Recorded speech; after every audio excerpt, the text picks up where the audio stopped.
I read these books this year? Jesus. Don't remember any of this. Okay.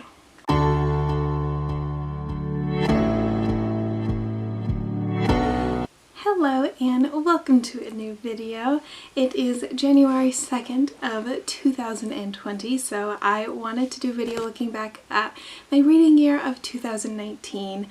First off, the lighting in my video right now is not great. One of my goals of 2020 is to sort of look into the technical side of YouTube stuff and get like a nice light and some things to make my video just look better.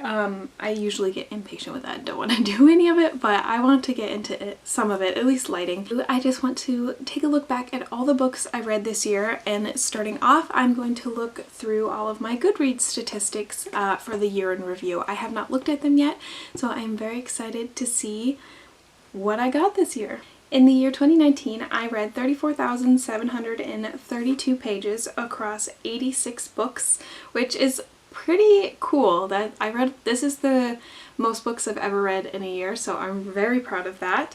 The shortest book was the volume 1 of the Miles Morales Spider-Man, which I absolutely loved, and that was 112 pages. It says my longest book was the Clockwork Angel, Clockwork Prince, and Clockwork Princess. Like, it has them grouped into one. I didn't read that. I don't remember marking that on Goodreads. Whoops. So I wonder what my actual longest book was. I must have accidentally clicked one where it said it was all 3 of the books, but really I read them separately. And I don't know if that would really qualify as my longest book, any of those, because none of them are that long. Most popular was Harry Potter and the Sorcerer's Stone. Not surprising. The least popular is actually the Doctor Who Now We Are 600 poetry collection. Only 353 people have read that along with me this year. That's really surprising. I figured since it was Doctor Who it would be a little bit more popular, but what do I know? My average rating is 4.5. I'm not surprised by that. I tend to be very generous with my ratings, especially on Goodreads. Like, I don't know, I just feel bad giving a bad star rating because the author put so much work into it. It doesn't matter if I don't like it. If it's like genuinely problematic, maybe I would give it a lower rating, but usually I'll say my opinion in like my written word about it or my like spoken word in these videos. I won't so much give them a bad star rating.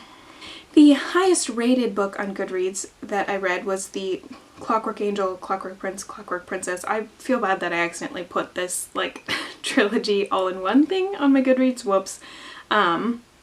My first review of the year that I wrote down was Love in Other Words by Christina Lauren, and I said contemporaries can be a hit or miss with me, but I absolutely love this one. The emotional storylines and fleshed out characters were incredible. I did really like that book. I listened to the audiobook and it was really good. I don't often write actual reviews out on Goodreads, mostly because I use Goodreads more as like a tracker of how many books I have read over the year. I don't specifically use it for writing reviews of my own. But I would like to start doing that. I'm not good at writing very in-depth reviews. I'm like, it was good. I liked it. That's all that matters. But there's probably a few that I have written. And then here are all my 2019 books. I read a lot. There were definitely a lot that stood out. There were a few that stood out for the wrong reason, but it's fine. My last review that I actually finished, or I actually wrote, was The Right Swipe by Alicia Ray. And I finished. I love the development of the relationship. The company's plotline kind of bored me. Overall, still 4 out of 5. I'm gonna be honest, I barely remember this book. That was another audiobook. I listened to a lot of romance audiobooks this year. Some were really good, some are meh. This one was kind of in the middle because it was really focused on, like I said, the company plot lines. They had different companies, like rival companies or something, and I didn't care. I made my 2019 reading challenge. I had set it for 80 books and I read 86, which I am super proud of. So now let's get into the 86 books I read this year. I'm mostly just going to list title and author. If there's anything very specific I want to say about that book, I'll throw it in there, but this is mostly just a list to look back at all the books I read this year. I don't think Goodreads has them listed in the specific reading order on my stats. They're just kind of pictures, so I'm just going to go through and read them all. First, I read History Is All You Left Me by Adam Silvera. Love and Other Words by Christina Lauren. I did a reread of City of Bones by Cassandra Clare. I read the arc of Again But Better by Christina Riccio. I really wanted to love this book because I love Christine, but I didn't like it at all, and I feel so badly about that, but I just did not mesh with the character or the story writing because it just didn't make any sense to me, and it got like almost magical in a way that didn't make any sense, and like you kind of had to suspend your disbelief, and usually I'm good at that in reading, but this one just did not work for me. I also read the arc Every Word You Cannot Say by Ian S. Thomas, Northanger Abbey by Jane Austen, Leah on the Offbeat by Becky Eppertally, Period Power by Nadia Okamoto,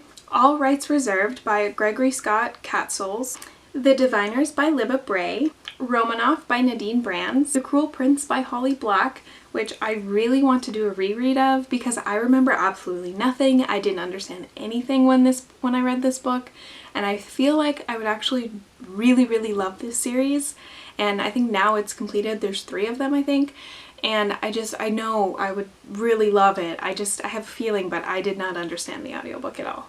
So that'll be a 2020 read hopefully as well. City of Ashes by Cassandra Clare, Shadow and Bone by Leigh Bardugo, Persuasion by Jane Austen, Put In by Julie Murphy, The Kiss Quotient by Helen Hong. This is probably one of my favorite romance reads of the year. I really enjoyed that one. Wayfarer by Alexandra Bracken, The Gentleman's Guide to Vice and Virtue by Mackenzie Lee, and then I did a reread of the Twilight series, including Twilight, New Moon, Eclipse, Breaking Dawn, all by Stephanie Meyer.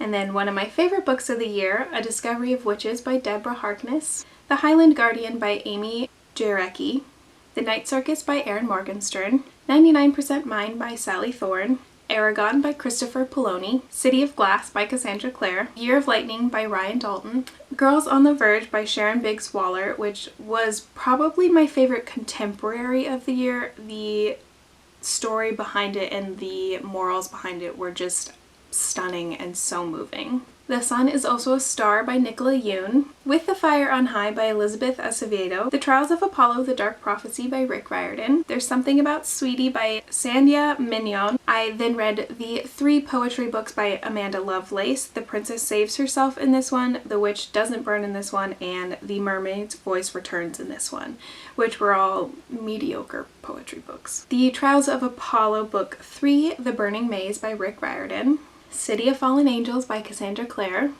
A Study in Charlotte by Brittany Cavallaro, one of my absolute favorite books of the year. Continuing on with the mysteries, Hunting Prince Dracula by Carrie Maniscalco, The Last of August by Brittany Cavallaro, Escaping from Houdini by Carrie Maniscalco, Fixer Up by Tessa Bailey, The Gilded Wolves by Roshani Chokski, The Case for Jamie by Brittany Cavallaro, Strange the Dreamer by Laini Taylor, Now We Are 600, a collection of Time Lord verses by Russell T. Davies and Jamie Goss, Harry Potter and the Chamber of Secrets by J.K. Rowling, All I Know Now by Carrie Hope Fletcher, Harry Potter and the Prisoner of Azkaban by J.K. Rowling, Off Base by Annabeth Albert, A Question of Holmes by Brittany Cavallaro, Autobiography by Christina Lauren, Carry On by Rainbow Rowell, Red, White, and Royal Blue by Casey McQuiston, Kingdom Keepers 4 Power Play by Ridley Pearson. I did a reread of The Hunger Games by Suzanne Collins for the first time in like 6 years.